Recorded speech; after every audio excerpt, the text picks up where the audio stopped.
The sun blazes, turning the royal palace's white marble walls into a dazzling beacon, a testament to King Alexander's power. Beyond the palace, golden deserts stretch endlessly, meeting the jagged peaks of towering mountains in the distance. Intricate gold designs shimmer on high ceilings, glimpsed through grand archways opening onto manicured gardens.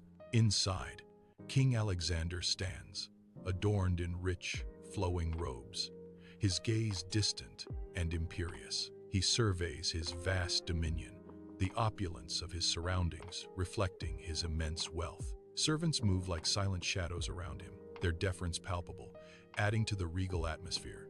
In the pre-dawn stillness, Daniel moves through the palace halls, his quiet strength evident as he polishes the marble floors.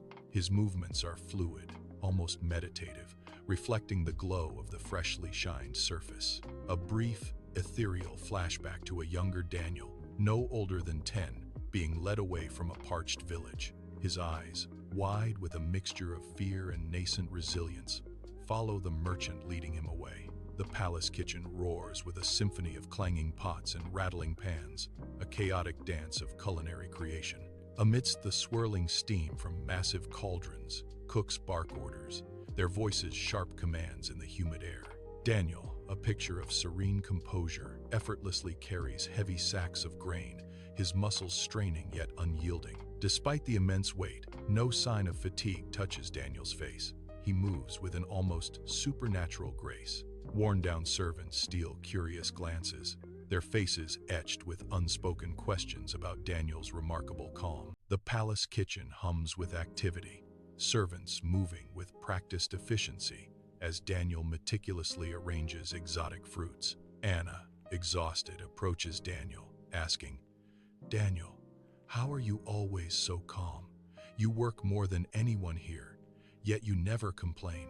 Daniel offers a gentle smile, replying, "Because complaining will not change my fate, but kindness might change someone else's." His profound words resonate, leaving Anna and the other servants in thoughtful silence, captivated by his wisdom. Unseen, Marcus, the head servant, watches from the doorway, his eyes narrowed with contempt, a silent threat in his gaze. Daniel glides through the grand palace corridor, balancing a heavy fruit tray, his soft footsteps echoing in the opulent silence. Marcus emerges from behind a pillar, blocking Daniel's path, his gaze sweeping the tray with disdain, then fixing on Daniel. Marcus shoves the tray, sending colorful fruits tumbling and rolling across the polished marble as guards turn their heads. Daniel slowly kneels amidst the scattered fruits, his face a mask of impassive resolve as Marcus smirks triumphantly. "Where do you think you're going?"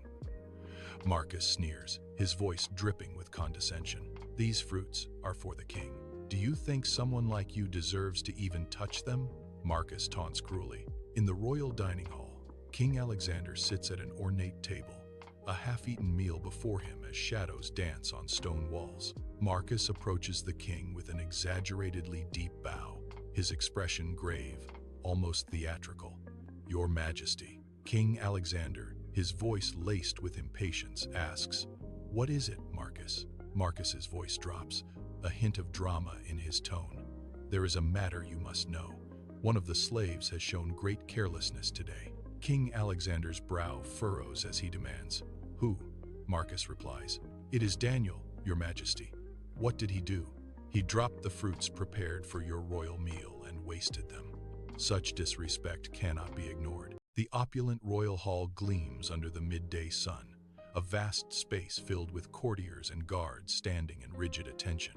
King Alexander, a formidable figure, sits on his throne, his sharp, commanding gaze sweeping across the hushed assembly. The air is thick with anticipation and fear, a palpable tension underscoring the king's absolute authority. With a subtle gesture, he signals his guards, his voice cutting through the silence, "Bring in the slave." In the opulent royal hall, a hushed anticipation grips the court as young Daniel, a slave, stands before King Alexander. King Alexander's gaze, sharp and piercing, fixes on Daniel, whose head is bowed, yet his slender frame holds quiet dignity. A collective gasp ripples through the hall as the king's voice cuts through the silence. "Did you waste the food?" Daniel's voice, clear and unwavering, responds, "No, Your Majesty." The tray fell after Marcus pushed it. Marcus, a trusted servant, steps forward, his face contorted in anger, a stark contrast to Daniel's composure. Marcus vehemently denies. "He lies, Your Majesty. I did no such thing." As tension in the hall escalates dramatically, King Alexander's face hardens, his eyes fixed on Daniel, who stands unnervingly calm in the silent, breathless royal hall. Rising slowly, the king challenges Daniel. "Are you calling my most trusted servant a liar?" Daniel answers with unwavering conviction, "I am only telling the truth." Marcus watches, a faint smile playing on his lips. The king's voice rings with power. "You speak boldly for someone who owns nothing." Daniel replies, "I own nothing, except my honor." King Alexander, his face a mask of frustration and authority, sits upon his imposing throne, surveying his court. Before him, Marcus, slick and conniving, gestures dramatically towards Daniel, flanked by silent guards. Other courtiers watch, their faces frozen in fear and obedience, as Marcus declares, "Your Majesty, a slave who challenges authority is dangerous."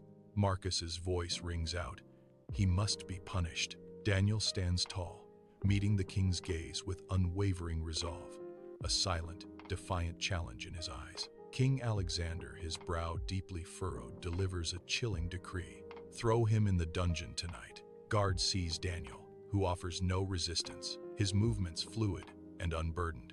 Servants watch with profound sadness as Daniel is led towards a dark, foreboding hallway.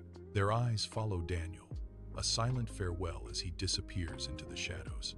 The king's voice echoes, cold and final. "Tomorrow morning, I will decide his punishment."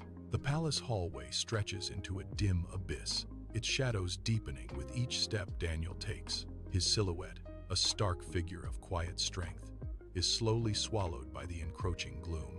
Hushed whispers of servants echo, a silent acknowledgement of Daniel's extraordinary presence. His integrity hints at a power far surpassing any royal decree, a silent defiance in his stride. A profound transformation looms, poised to ripple through the entire kingdom, foreshadowed in his quiet resolve.